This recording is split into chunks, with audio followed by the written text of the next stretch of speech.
Sekou Radio, Southwest Florida, Thursday, January 14, 2021. Time go by, time go by. We're close to Tampa, we're in Sarasota, we're in Manatee, we're close to Clearwater. This is a golf country here. We have a great guest today, Jenny Liu, who is from a professional background family in China. She grew up in China. And the subject today is talking about raising a young golf player in America. And that's what Jenny is trying to do, is doing.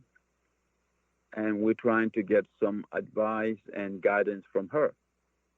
Jenny, our next question is, what kind of investment we are talking about, money-wise, travel, when you're raising a golfer, what kind of preparation you have to make in order to make this young golfer successful?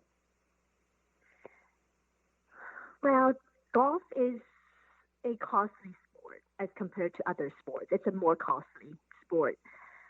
I would say on average about maybe $1,000 a month at least. It depending on the tournaments, depending on the season. So on average, when you start out, there are the U.S. kids tournaments. Those are about you can 9 holes. The younger kids do 9 holes, and the older kids do 18 holes. They're about $30 to $50 per tournament. When you go to a higher level, he gets older, the tournaments become 2-day, 3-day tournaments. Those are anywhere from $200 to $400 per round per tournament. Mm-hmm. So it does add up. And you also would have, we do have a coach that we meet every week or every other week, and that costs about anywhere from around $100 an hour. So on average, I try to keep the cost low, but on average, I would say at least $1,000 a month to be in the sport of gymnastics and being competitive golf. Mm-hmm. It does add up, but it may be a little bit more than other sports, let's say gymnastics, but I think any sport that you want to pursue long-term and more competitively, it will cost parents more money and time. So you have to factor golf entry fee, tournament entry fee, golf technical lesson with the pro, right? Right. Membership, hotel travel. I'm not even factoring in hotels. Right now, the $1,000 a month is basically just the fees, the fees associated with practicing and tournaments. With hotels, those are hotels and travel. Those I cannot have it. I don't have an average because it really depends on how far the distance, whether we fly. Right now, we haven't gone to any tournaments that we fly, except for maybe 1 or 2 during the summer. And those per tournament could cost anywhere upwards of $1,000 or more. So I'm not even factoring in those tournaments because the parents have it, you can choose which tournament to go to. And for the younger kids, obviously you can choose the local tournaments. So there wouldn't be any hotel or travel expenses involved. But when you get to a higher level, those AJGA tournaments or amateur tournaments, those can be quite in the thousands of dollars. Yeah. So, yeah, I can only give a reference point because that would depend on, what you choose each week, where to go. Okay. So, what kind of sacrifices you and your son have to make to be successful in golf?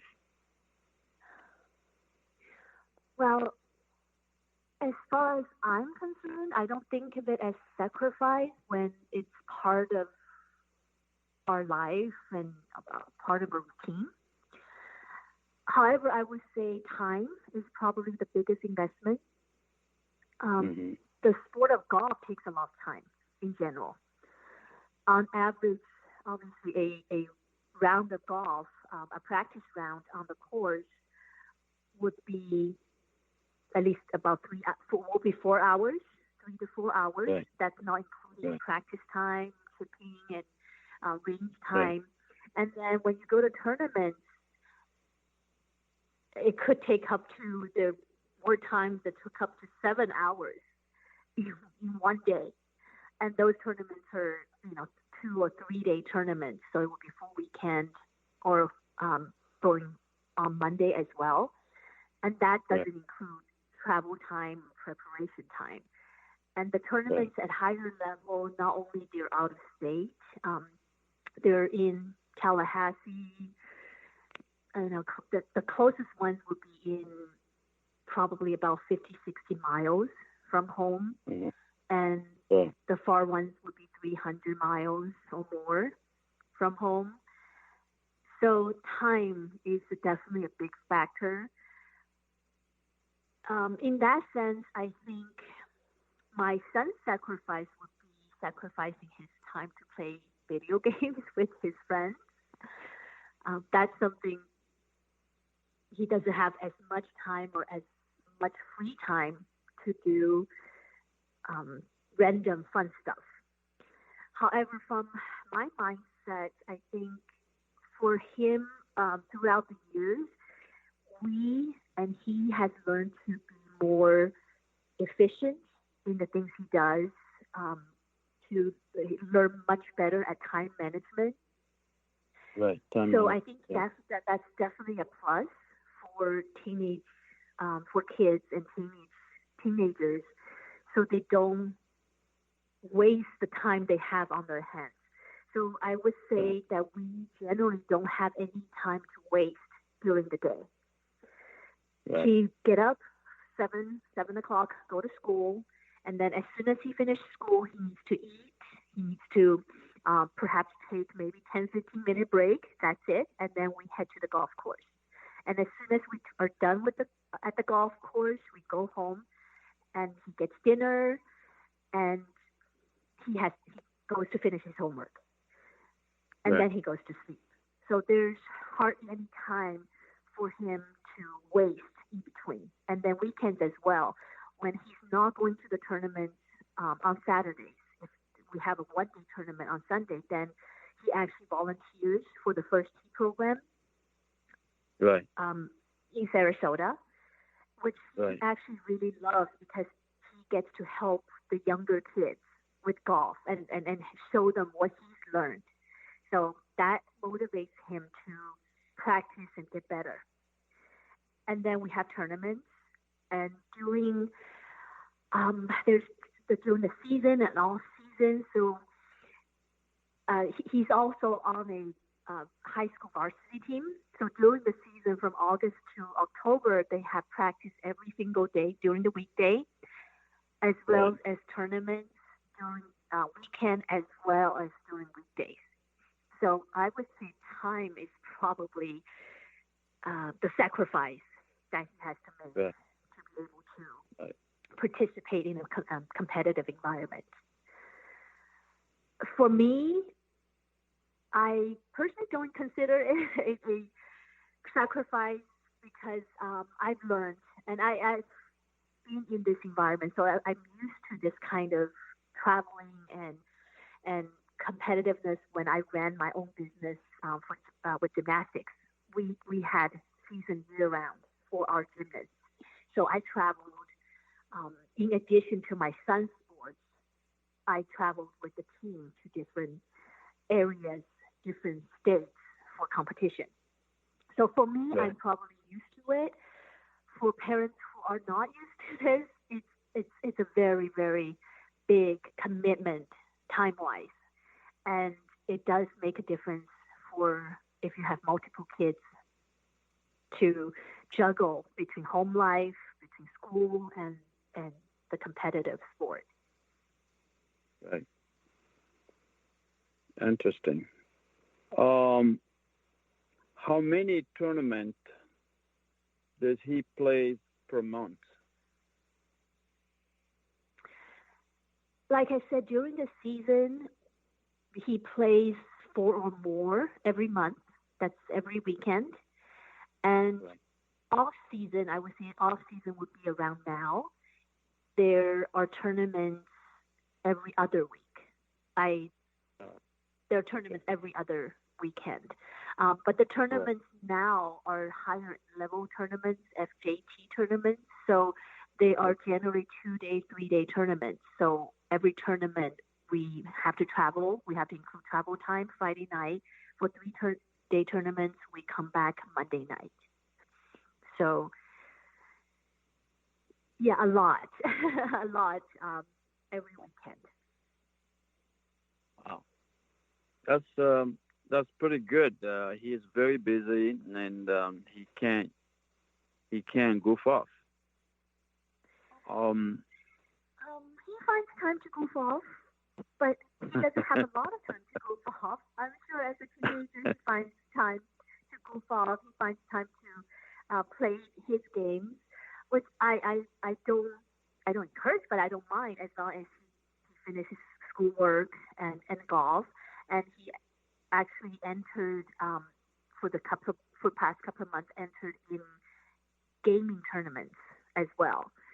So far, I think it's pretty good. I think he can still be a kid, but because we've been doing this for so long, I think he's used to it. I think we have a routine going, and he's not feeling too overwhelmed by it. We actually love going to the tournaments. He actually loves tournaments. He does much better at tournaments than his normal practice. Now, when he plays tournament, did you follow him hole by hole? I know mine used to play golf, so I had to walk with them. Or you just drop him or leave him, or you stay there and film some or observe. What do you do when you go on the tournament site? I generally just drop him off. He doesn't want me to watch. He says he doesn't want me to watch. And again, I think I'm a little bit different than most parents because I am in the professional sports and the background. Right. I do not want to change his mindset, and he does. When parents are there, they do change their mindset as far as how they're playing. When I'm there on a rare occasion, as soon as he hits a good shot or a bad shot, he looks to me. So that to me is a distraction. Even though I'm pretty calm and at tournaments, it would cause a little bit of distraction. So I make a point not to be there, which it works out for me as well. So he's calm, he can focus on his tournament, and I can run my errands and do things that do up my work when I and have a lot of time on my hands during his tournament. I see a lot of parents. Most parents do stay to support their kids, which I think is perfectly fine, and it's a great way, as long as it doesn't interfere, as long as it doesn't cause more agitation for the parents and the kids. I've seen parents getting